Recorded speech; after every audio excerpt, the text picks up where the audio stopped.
काली मैया हमनी के उद्धार कर। राती के इस चंडी के बीच दुश्मन के संहार कर।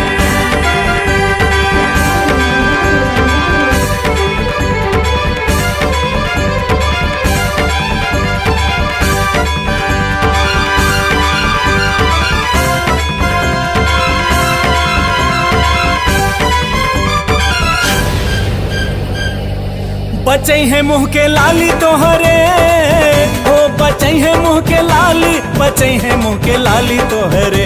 अपने उग्र रूप में आई है शेरा वाली, बचै है मुंह के लाली तोहरे। अपने उग्र रूप में आई है शेरा वाली, बचै है मुंह के लाली तोहरे। माई बहुते हैं महान, इनके पूजे ला जहान। रखिए अपने भक्त के मान, बेड़ा पार करिए। दरबार में ना अंधेर, भली है तनिका होला देर। दी है दया दृष्टि जब फेर, तब उद्धार करी है। पड़ल है जब धरती पे भार, मैया जी ले ली अवतार। लेके हाथ में तलवार ललकार करी है। क्रोध में मैया जी जब आई है, छप छप गर्दन मारी उड़ई है। दुश्मन एको ना बच पई है, जब संहार करी है।